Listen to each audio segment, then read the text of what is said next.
Okay, so hello everybody, and welcome along here to the interview that I'm going to conduct here with Michael Nixon-Livy of NST Health. And this is an interview being done for the BTPA, Bowen Therapy Professional Association. And I'm really grateful for Michael taking time out of his busy schedule to have a little talk with me about NST, Bowen Technique, and all things health. So, hi, Michael. Hi, Ben. Yeah, thank you. You're most welcome. I'm really delighted to be here, and thank you for the invitation. Yeah, no problem at all. It's really our pleasure. And we were saying just before we started recording, it's really important to make sure that we keep having these conversations on a regular basis, make sure that we're allowing as much out into both our professional sphere and into the public sphere and into the health spheres, so that we can kind of stay abreast of what's benefiting people and what we're learning and what we're understanding within the work that's going on. So again, I appreciate your time. Well done. Yeah, good words there. I think, just briefly, I was got involved in the Bowen world in the late 1980s, and it was so exciting, and it still is today. And so the potential for it to grow larger through these channels of communication, I fully support and endorse. So well done. Yeah, thank you. And that's kind of a nice place to start for a lot of people who might not have heard you speak before or might not have read any of your work. Tell us a little bit about how you got to where you are today. What is it that brought you to this point in physical therapy? Gosh, it's a very, very good question. It has a long answer. I'll try to clip it a bit to keep it nice and safe. But as a youngster, I became passionate about, and as a youngster, I mean around the age of 21, 22, I became very interested in natural medicine, in particular fasting. I did a lot of fasting, and I still do to this day. I became very interested in yoga, and by the time I was 22 and a bit, I became a professional athlete in long-distance running. And so I joined the cartel of top Australian athletes at the time, and that made me hone in on things like discipline and daily training regimes, and as always happens in elite sporting environments, you get injuries and you need maintenance and things like that. And so that led me then into sports medicine, massage therapists, as they were called in those days, and chiropractic as well. And so I bought in very heavily to both of those. I used both of those consistently, as a lot of my colleagues did as well, with great effect. And so by the time I finished a 5-year intensive career in elite sports, then I started to become interested in helping other people myself. And so I did a diploma in massage and dabbled around with chiropractic as well. And you could do that back in the day. I'm talking back in the 70s here. So this goes back quite a while. So I'm sort of starting to say how long I've been on the planet, which is quite a long time now. But so back in the 70s and then the 80s, it was like that. It was chiropractic was not, pardon me. It was starting to become regulated. It was starting to come into Australia and so on. So you could dabble. And I started a chiropractic degree and then jumped out of it and then dabbled with aspects of it that people were offering as well. And then, I started a little practice in a town in central Victoria called Malden. I know you have Malden in the UK as well. We probably borrowed the name, I'd say, like we've done most things here in Australia from the UK. But so I started a little practice in Malden. And it was there that I started to go to a couple of different chiropractors in my area, and one of whom had learned some of Bowen's work. And I said, "Who is this Bowen?" And it turns out that Kevin Ryan, the last of Tom Bowen's students, had merged into Central Victoria and had been teaching small select groups of colleagues and people his version of Tom's work. It was not called the Bowen Technique. Bowen Technique came after that. After Tom passed away, and so Kevin preceded that, and so I was receiving chiropractic treatment / Tom Bowen's work from a guy called Mark Brown, who I still have a close connection to this very, very day. So this is a long, long time ago now. And so that I become really interested. And he said, "Look, Kevin is not teaching anymore. He's not coming up here anymore. But there's something else coming up called the Bowen Technique. You may want to investigate that." And so by this stage, it was probably it was 1990 or maybe 1991, around that time, that I actually got to attend my first Bowen Technique class taught by Oswald Wrench, and Elaine, his wife. And that was really life-changing. And so I plugged it into my work that I was doing in my clinic in Malden, and it was transformative. There's no other way to describe it. It just had a huge impact. And I was using elements of massage, I was using elements of chiropractic, and now I combine some of this Bowen work in there as well. And I was, to make things more interesting, I was learning kinesiology at the time, a form of kinesiology called applied physiology, which is an offshoot of applied kinesiology, to make the distinction. So this mingle of things that I was doing really started to have a big impact on people's results and how I could achieve them. So that's sort of a snapshot of how I got to where I got to, but there's a lot more to that story if you have more questions around that. Sure. Well, I mean, the next look was to kind of understand. So we've seen your introduction to Bowen Technique, but how did that then develop for you over the next years, and how did that then lead towards NST? Yeah, well, look, I alluded to kinesiology before, and what got me into kinesiology was meeting a very special man who is still alive, but sadly his health is failing, Dr. Charles Krebs, and many people would know of Charles's name. He's became a personal friend of mine and still is. He's in a hospice now here in Melbourne, and so I get to visit him quite regularly. But he had a diving accident, as those who followed his career would know, and ended up with some form of paralysis that he's battled with his whole life, and now that's worsened. But nevertheless, he was a Goliath in the industry of kinesiology back in the day. He was a marine biologist who came out to Australia from America to head up the Environment Protection Authority, the EPA. Had a diving accident and then lost his job, and then decided, and a kinesiologist actually helped him regain some of his mobility. Dr. Bruce Dew from New Zealand got him up and running, and so he switched his whole thinking away from science and into kinesiology, and he pioneered literally the movement of applied physiology. And so lo and behold, it ends up Charles lives in the next town to me called Newstead, probably another English town named after that, I'd say, as well. But anyway, Malden and Newstead were next to each other in central Victoria. And so I met Charles, and he said, you know what, I'm teaching a 500-hour intensive diploma next year if you want to come. And that 500 hours incidentally turned into 1,000 hours because of just the amount of material that was in there. So there's about 16 of us who got through the course unscathed almost, and came out with a diploma at the other end. But that experience in itself was transformational as well. And so, yeah, I'd had on the one side my passion for Bowen's work and Bowen Technique, two distinct bodies of work that I'd learned in the late 80s / very early 90s. And now I've got this amazing technique of applied physiology that really had the ability to dissect the body in you could look at the nervous system, you could look at muscles, you could look at fibers of muscles. And you know, there was a thing called the 14 position muscle test for each muscle. And so you could test the muscle in extension and contraction, 7 positions each way, and they correlated to the meridians of the body. And so it became very creative and very precise as a way of investigating, you know, the origins of people's imbalances.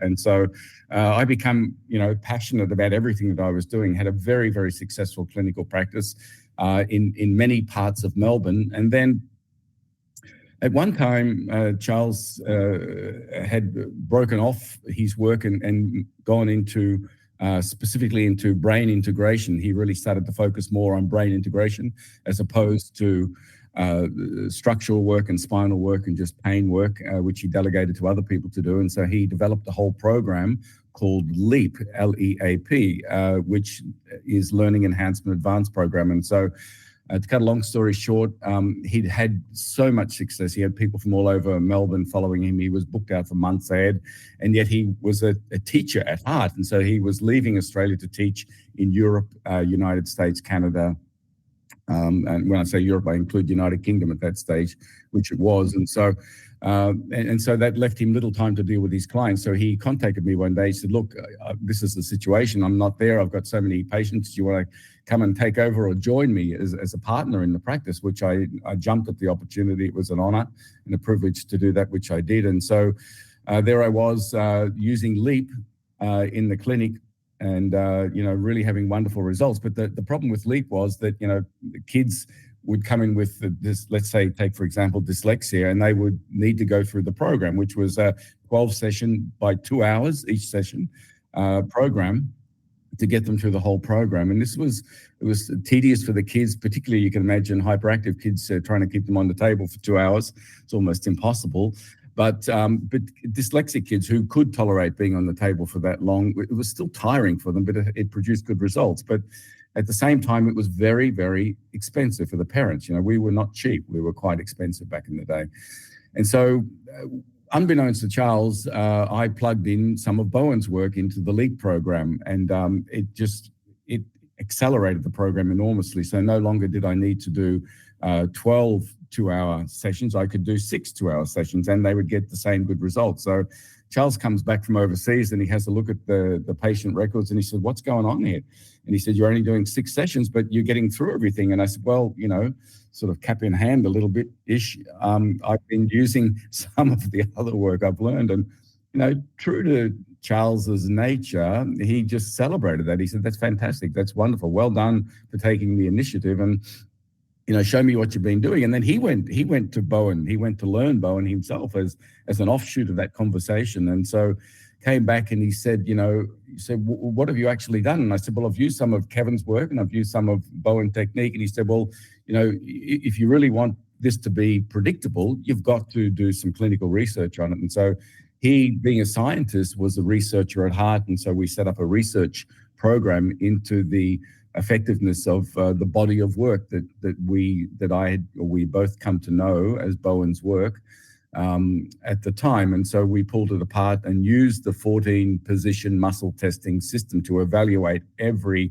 aspect of it. And so we could see things that we were being told in Bowen Technique to do or not to do that didn't really make sense, and we could prove and disprove what was good and what was not good. And so this really led to a lot of the adoption of Kevin's style of doing work, as opposed to perhaps the Bowen Technique style of doing work, and some of that to do with pressure, some of that to do with the configuration, some of that to do with the accuracy of the points, because there was a lot of inaccuracies around that we were able to identify.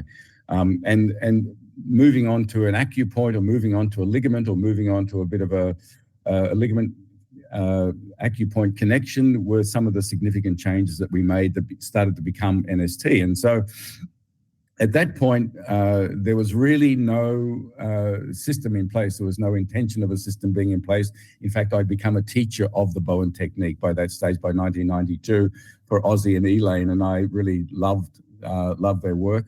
But ironically, at a certain point with Oz and Elaine, I was one of their first 4 teachers. There were 3 women and myself, Elizabeth Mitchell, Izzy Saunders from England, and Libby Gordon. They were the 3 divas who were the first teachers, and I became the first bloke to teach. So we were 4 teachers who taught Bowen Technique in and around Australia. And then we had some issues with how things were being run at the time, and I don't really want to delve into the politics of it all because it's old stuff now, but we all resigned at the same time. And so then Oz and Elaine picked up some other teachers. And so I said, if it didn't fit with my principles, I wasn't going to do it. And so not long after that, Charles said, look, I'm going to a conference in Italy, a kinesiology conference, and I'd like you to come along and tell them about some of your discoveries, because this can have a huge impact on kinesiology, on the world of kinesiology.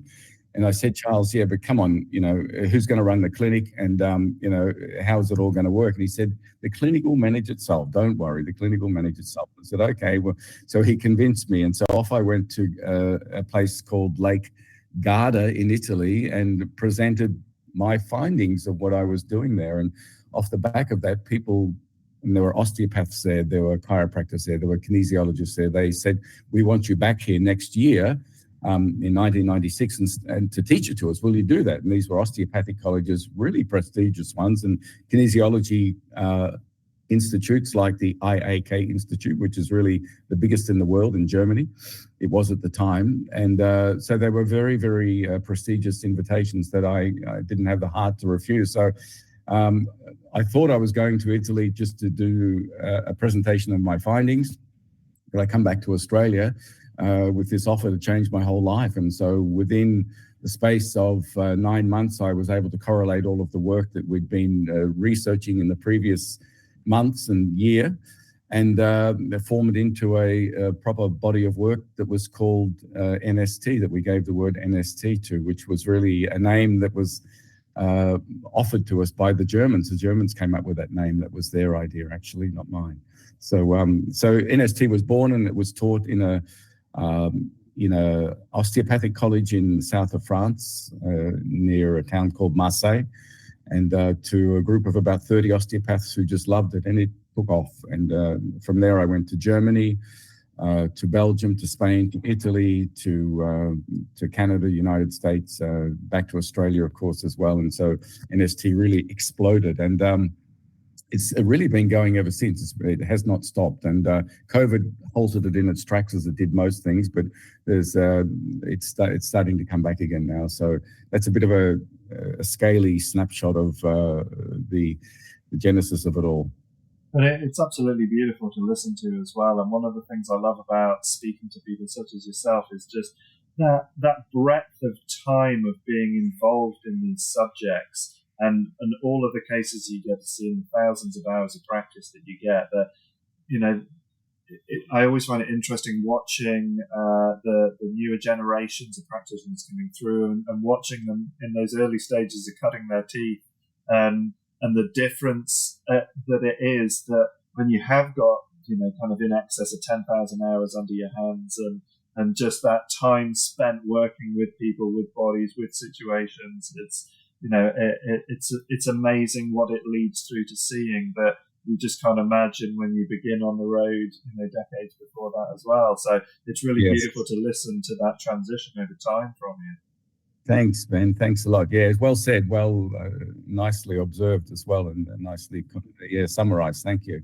But it's been a big journey, and I've just maintained a passion with every seminar I've taught over the years, and with the people I've met and so on, and just to get the work out there and to make it well known, and I think people who learn the work are so excited by it.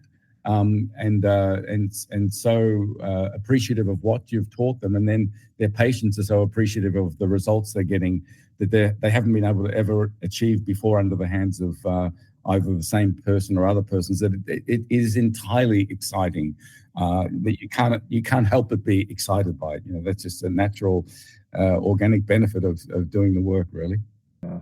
So help us just to understand a little bit more in terms of how you define NST and what makes NST as opposed to Bowen or osteopathic or some other approach into the body. Yeah, that's a good question. Really good question. I think, for me, I understand NST along it's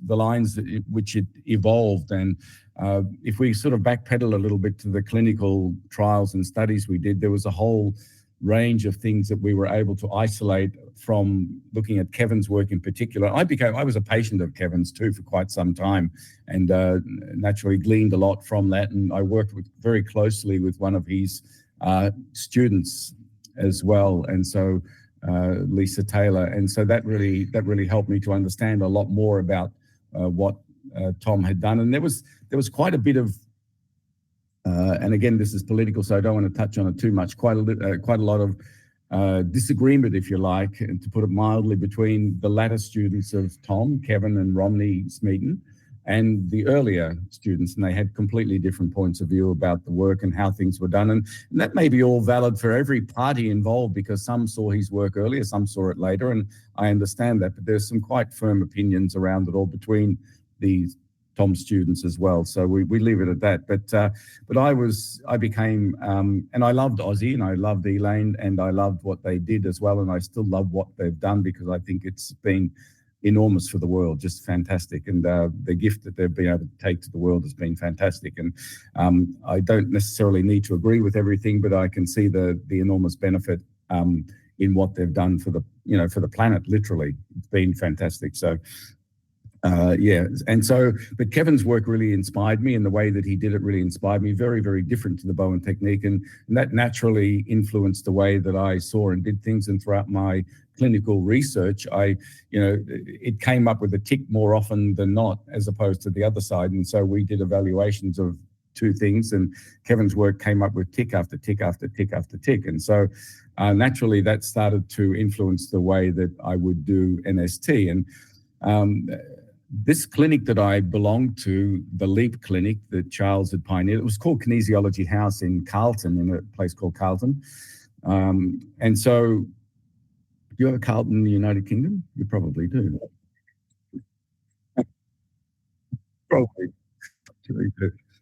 Anyway, we had, it was a multidisciplinary clinic, mainly kinesiologists, but there were a few other people there as well. And one of the other people, and this kind of completed the cycle or circle for me to some extent, was a very, very unique man, another very unique man called Dr. Trevor Creed. He was a chiropractor, and he was a SOT chiropractor. So that means he was a sacro-occipital technique chiropractor. So this is more of a soft tissue version, if you like, of chiropractic, more leaning towards osteopathy. So it's the founder of SOT was a man by the name of Major Bertrand Desjarnette. Major being, he wasn't a military guy, that was just the name his mum and dad gave him. So Major Bertrand Desjarnette. But he was an icon in the United States for many years, and he led the whole movement of SOT.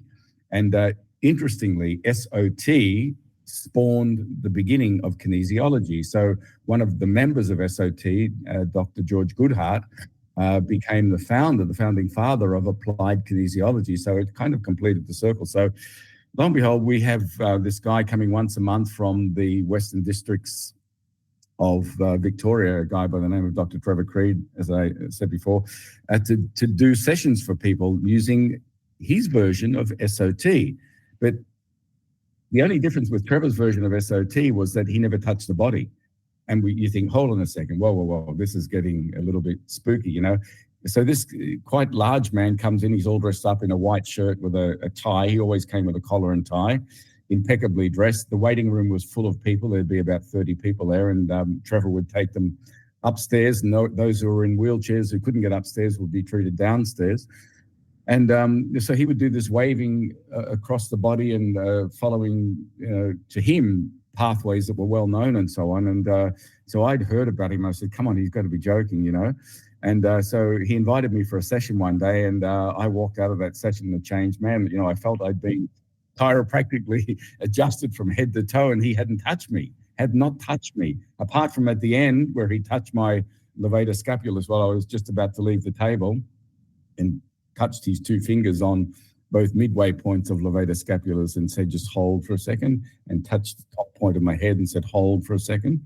And I left. I was giddy. I was dizzy. I felt I'd had a serious chiropractic. I said, this is seriously weird. So I became so interested in Trevor's work. It really became yet another passion. I said, how did you do that? You know, and he said, well, this is the etheric template. We are adjusting the etheric template according to Desjarnette's template, you know, Desjarnette's physical template. And so he explained to some extent how all of this worked. And then I followed his trainings, as you do. As I did, I become obsessed with Trevor's work as well for a while. But this was intermingled around the same time that I was doing the clinical research and so on. And so when I come back from Garda in Italy with this offer to go back and teach in the osteopathic colleges, NST was still in scraps. It was still in, reams of paper and folders and things like that. There was no system. And so I went to Trevor and I said, what do you think? How would you put something like this together? And he said, well,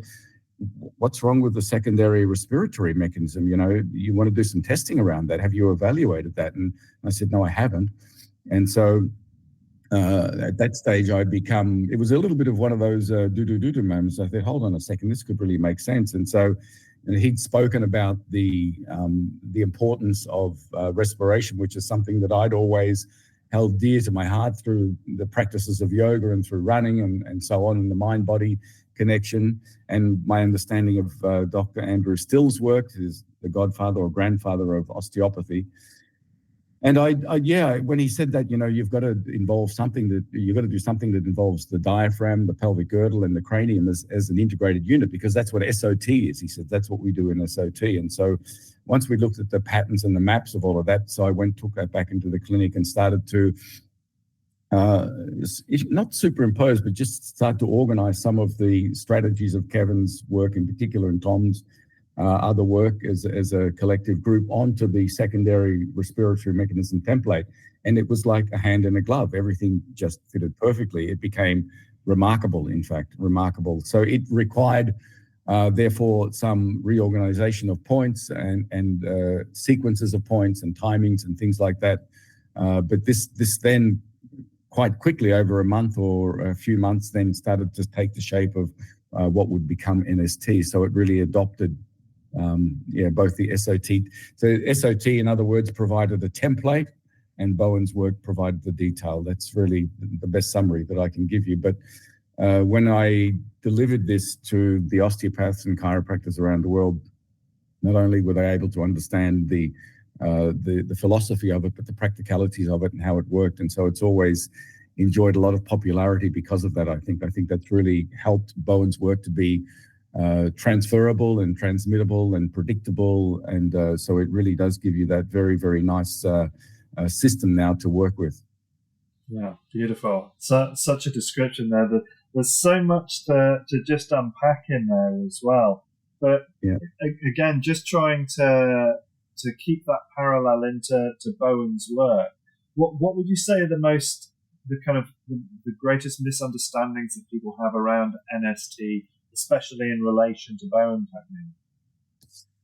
Well, I think they would be, the ones that I've heard myself personally over the years are that it's NST is too heavy and too hard, and there are too many points, and it misses the point, which is completely untrue, but that's what people say. And I think a lot of the people who I've heard say it have never tried NST before, or maybe some have tried it, but that's the opinion that they've adopted. And I dare say, where they've learned from, maybe they've been inspired to believe differently, and so they believe differently. And I respect that as well. People have their own opinions and things, but the actual reality of it is that is not true. And you can speak to most people who have done both Bowen Technique and NST, and they say, I think I'll stick with NST, as a preference. But I think some would go the NST way, some would do a bit of both, and I see the validity of doing both myself, because I see NST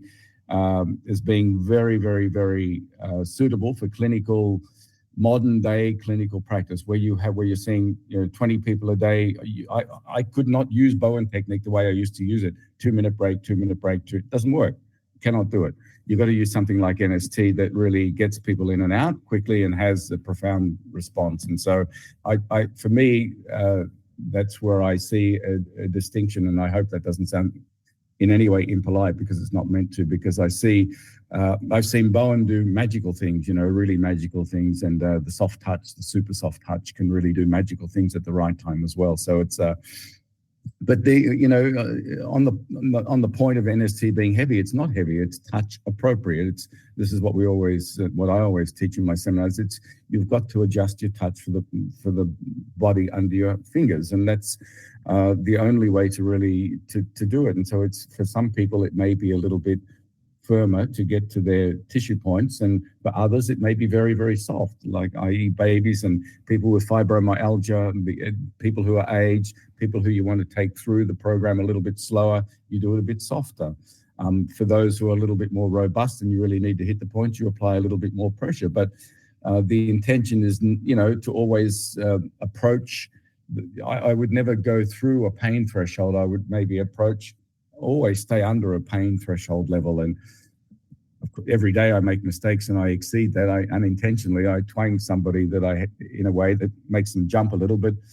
Predominantly people who come into my clinic here would say it's pretty soft, gentle work. I don't know what you did, but it was very gentle, and I got great results. So I don't know where that come from really, but I understand that when people want to fling mud, they fling mud in one way or the other, so maybe it come that way. I don't know. I really don't know. But on the point of too many points, the points there that are there are entirely necessary, and there's a lot to support using the configurations that we use, and I think they're really extremely effective. Extremely effective.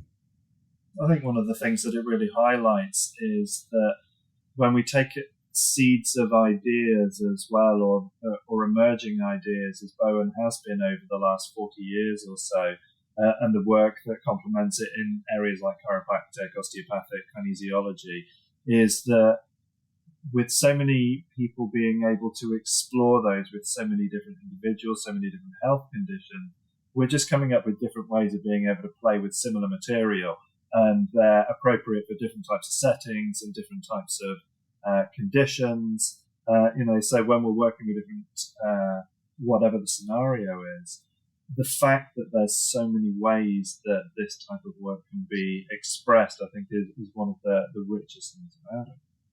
I think that's beautifully described, Ben. I think that's exactly right, and I think therefore it's all valid. And if you want to just to touch on the Dr. Trevor Creed, who doesn't touch the body, you can do Bowen above the body and it works. So there's a if you want to say, well, Bowen Technique is very, very light touch, and that's how it should be, and NST is too heavy, and that's how it shouldn't be. But then you can go back beyond Bowen Technique, touch level, into non-touching the body, and that works as well. That really works as well. So, so there's, and they're all valid. Therefore, I'm not here to say that Bowen Technique is not valid. I'm here to say it's extremely valid, and the world is a very lucky place to have it. And the fact that we do it differently through trainings is just how it happens to be at the moment. And I think you're right. I think there'll be a joining of the spectrum will join where it's maybe not quite joined at the moment. There will be more of a continuum as we go forward into the future. That's what I hope will happen anyway. And I think that would be the most useful thing to happen as well, is look at where we're all successful and where we're gaining and where we're doing valuable work, and celebrate and support all of that along the road. Yeah, well said, precisely. Couldn't agree more. So from that point, where, for you and the work that you're doing currently, where do you see manual therapy, NST, Bowen, where do you see things evolving over the next kind of 10 years or so? I mean, you've been in this for a long time as well, so you've seen a lot of change take place, but what do you see kind of going forward? What's exciting you, and what's making you really curious? Yeah, it's a really good question, Ben. I think that NST and Bowen therapy, generally speaking, and and we shouldn't. I have already disregarded other forms, because there's things called fascial kinetics, which is a different slant on things as well, and a few other versions too that all have their own validity to them as well. But I think the industry as a whole, the Bowen therapy industry as a whole, really is largely unknown when we compare the small number of practitioners around the world who are doing it to the vast number of people out there who are professional practitioners, and people have never heard of it. Despite the fact that to us in the industry, it's we think the whole world knows about it. Well, they don't, and I think they need to, because every time a new practitioner or a new school hears about it and they practice it, it's transformative. It really it has that capacity to affect all other systems they're using, whether it be acupuncture, whether it be cupping, whether it be any of the other forms of Chinese medicine, with naturopathy, with psychology, with osteopathy, with chiropractic. It blends without offending all of those. It just enhances them all. And I think if it can be, packaged and or not sold, but packaged and taught and marketed in that way, then I think there's a really rich future for Bowen therapy as a whole, because I really think it's stood the test of time, although it's only a small amount of time. We can't compare it to Chinese medicine, of course, over 4,000 or 5,000 years, but for the time it's been going, it's really established itself as a very reliable technique or set of techniques, and I really think that going forward, it will continue to become more so as it's maintains credibility and structure through organizations like BTPA, for example, because it needs associations to keep its structure in place, I think, and then to get it out there properly. I think that's extremely important. Yeah, for sure. And I think that's the biggest challenge is helping communicate it at the right levels to the right people for the right purposes. Hopefully we're taking more steps in improving that as we go along as well. Now, I'm quite excited about the fact that you're going to be over in the UK this May. You're teaching. Tell us a little bit about what you're bringing to our fair shores. Oh, yes, thanks for asking the question. Yes, I'm really excited.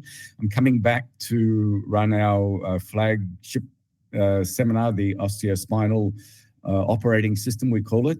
And this is we used to call it the basic workshop or basic seminar, but this is the fundamental operating system of NST.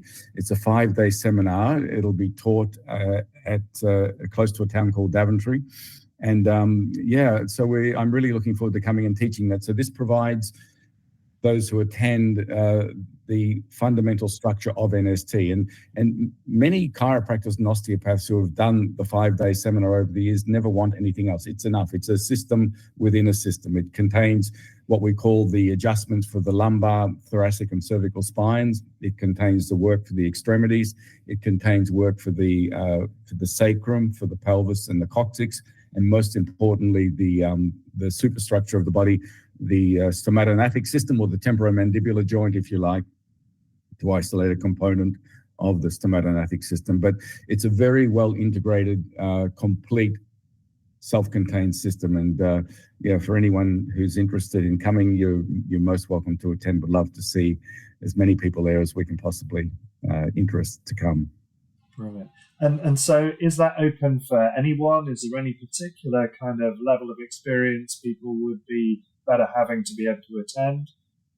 We have prerequisites, which are that you need to be in clinical practice with a good general understanding of basic anatomy and physiology, or the principles thereof, and you really need to have a space to be able to then say, well, once I finish the seminar, I'll be able to take it back into my clinic and start using it. So it's not necessarily a seminar for people who are just wanting to experiment with or try some form of body work. It's not that. So it's for professionals, or it's for people who are perhaps, to bend the rule a little bit, not exactly in clinical practice, like an osteopath who might be in her 4th year of osteopathic training, or a manual therapist who might be in his 2nd year of manual therapy training. They would be eligible with a good knowledge of where the muscles and bones and ligaments and nerves all are to a certain extent. You don't have to be an expert, but at least if we're talking about, the anterior deltoid, you're not looking at the foot. So you need to have some general understanding of the basic geography of the body, in other words. So that would be really useful. So once we've got that, we can all talk the same language, and the seminar moves along quite quickly. Beautiful. And what have you noticed as being some of the biggest insights that your students get when they're learning NST?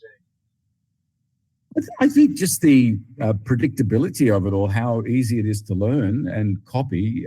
If you follow the templates that we've laid down as being NST, just do that. If you do that and you take that back into your clinic, then you see what happens. And I think this is just a very salient and sensible starting point for all practitioners, because as I went through osteopathic training and so on, and there's a lot of, you have to do a lot of study before you can make certain calls along the way, not necessarily with NST. It actually helps to teach you. And I think that's really been a great sense of relief for people, that I can just follow the recipe here. And then as I learn, yes, I can see that maybe the iliolumbar ligament on the right side does need an extra adjustment, or maybe the TMJ on the left side needs an extra adjustment. But I've got the fundamental template in place, and so that sense of surprise and predictability of being able to use it is really what I think comforts people most of all, gives them a sense of reassurance. It's a nice way to put it, that it's going to be comforting.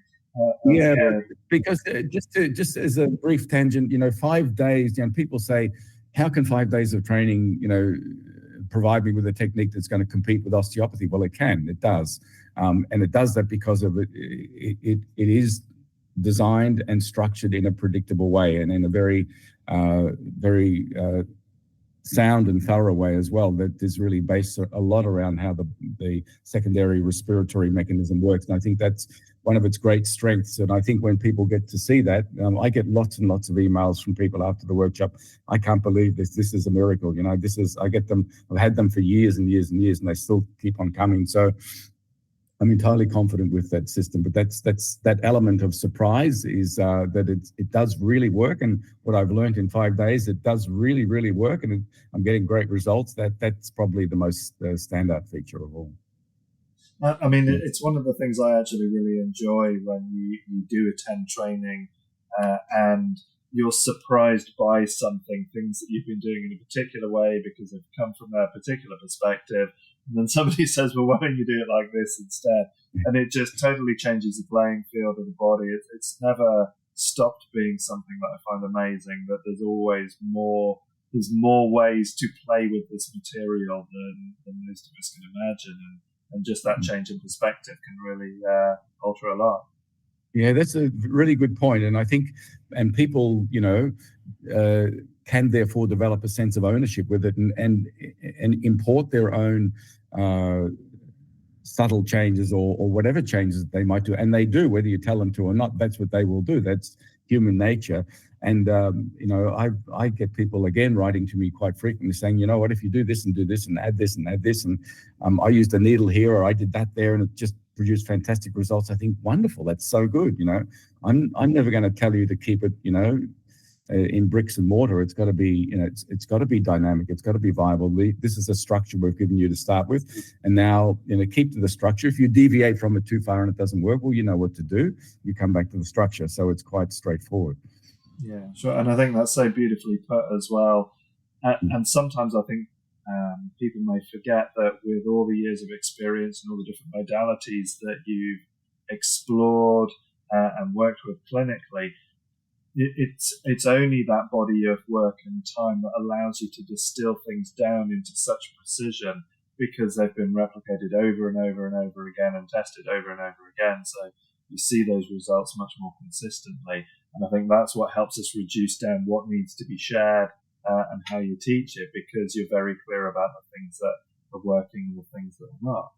Precisely. It's well said, Ben. Yeah, the things that really make an impact. And I've, to that extent, learned a lot. I don't know how many thousands of NST practitioners there are out there, but I've received a lot of feedback, when people come back to an advanced training. If they choose to come back to that, I get an enormous amount of feedback and adjustment through all of that. And that's really helped to, I think, enhance my teaching over the years, because I've really got to try the things that have been recommended to me and found that some of them are just so good, so really, really good. But yeah. So with that in mind, what do you wish that someone had taught you when you were kind of in your early years of practice that's now fundamental to the way that you explore bodywork? That's a really, really good question. Well, I would say things like, I think probably one thing that really comes to mind when you ask that question is just being present for the patient. I think this is a really powerful thing to do. And, the technique is the technique, but, entering a space that is both respectful for the patient and one that wants the best for the patient and being, peaceful in the space, I think really puts you into a space yourself where you can start to become a lot more subtle with the work that you do. And, there's the old saying that, energy follows thought. And I think if you become more centered when you're working, I think you can actually start to focus in on and just be curious about what structures are actually changing in the body. And as you ask yourself that question, whether I'm imagining it or not, I believe you can see them shift, they move. And and I think that ability to stay focused and stay present and to want the best out of it for the person, I think, is a really important thing. Just this is, I'm entering this person's private space. I take it on as an honor that I've got the opportunity to work with this person to somehow alleviate pain and discomfort from their life and maybe educate them in the process a little bit. And so me being able to stay in that frame of mind throughout every session is important. And so if someone had told me that years ago, it would have been good, but I've learned it slowly, but I really value it very, very much now.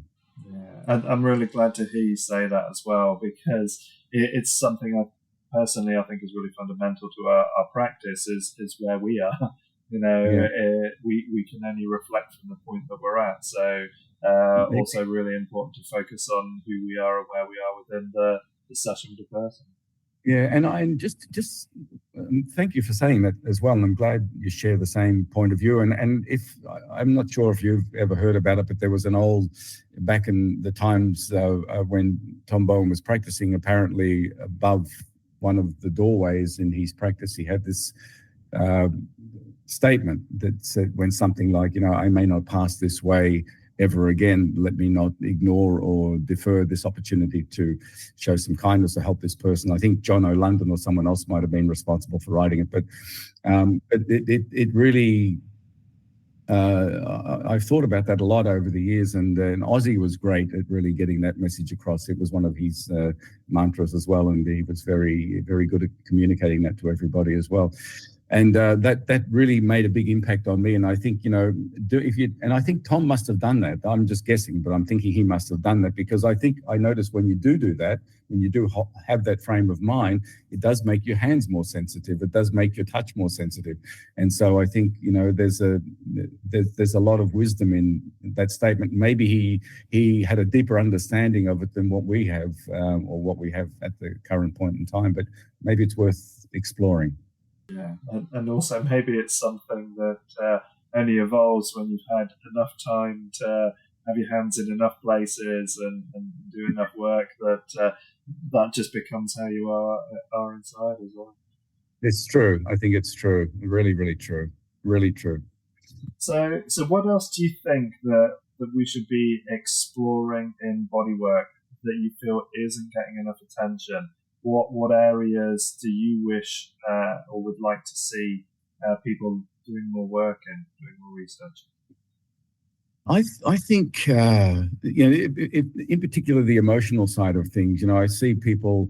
You can't say that I'm not a psychologist because I'm doing body work. If you're doing body work, you're doing psychology, I believe. And if you're doing psychology, you're affecting the nervous system in the body, therefore, at the same time. There's no disconnect between the body's emotional processing systems, whether they be the peripheral nervous system, the autonomic nervous system, the enteric nervous system, the central nervous system, the whole sensory nervous system connected to the fascia and the vagus nerve.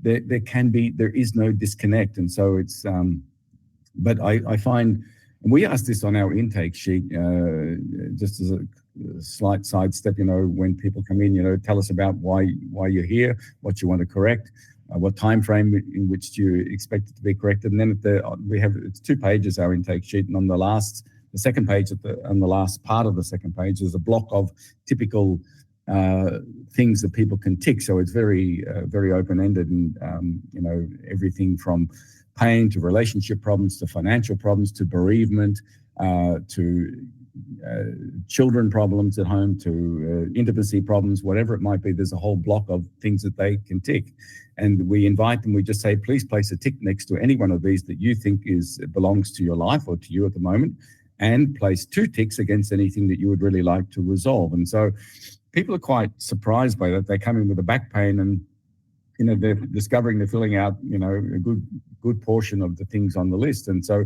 we immediately start to have a real conversation about what's happening in your life. Can you tell me about this? Because 9 times out of 10, that emotional issue has been what's disturbed the nervous system or the neuromuscular system, the musculoskeletal system, significantly to generate pain. And so it's good to know about that. And so even though you may be saying to yourself, if you're listening to this, well, I'm not a psychologist, I'm not qualified to do that.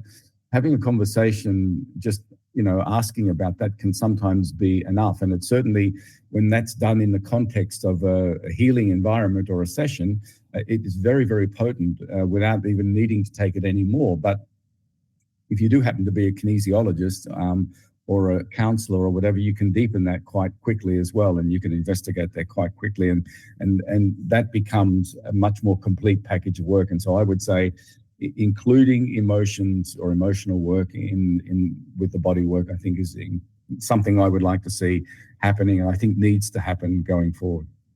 Yeah, absolutely. And I think we're seeing that certainly in frames like Peter Levine's somatic experiencing and similar types of work that are going on, certainly within things like breath work as well. People are looking to integrate different parts of body and mind. And again, from the integral approach that I tend to work with, we look at the subjective side, the mind and culture relationships and the object of the body, behavior, and so on. And this idea that you can't create a change in one side without there being a correlate in the other. So there's always a jump between each other. Stubbing your toe is going to create thought forms. And, if you're depressed, you're going to adjust how your body is. There's that relationship is always multi-directional. Yeah, very nicely put, Ben. I like that. I would see it pretty much the same way. And, that sort of leans then into, the whole field of epigenetics too, in a way, because I think, lifestyle can have effect on the expression of our genes and how they behave and things like that. And so I think there's, that's the other part of the conversation as well, how, because I say when people come in, they bring in the full package. They bring in physical pain, they bring in emotions, they bring in bioaccumulation, so toxins that are stored in the body, they bring in everything. And when we do this remarkable work and invite the body to reset itself, everything is expressed. Pain shifts, the fascia shifts, muscles shift, ligaments shift, nerves shift, emotions shift, toxins shift, they all move, organs work differently. So it's a whole, full body package response that we get. Yeah, and that's what I love about the work as well, is that there are so many different ways that you can create effective and beneficial change to it. So I really enjoy that. And Michael, thank you so much. We've been chatting for quite a while now, and I've been really enjoying that. I really appreciate your time today. So tell us where people can learn a little bit more about you and about NST, and about where they can find details to book into your UK visit in May. They can go directly to our website, which is NST Health, or www.nsthealth.com.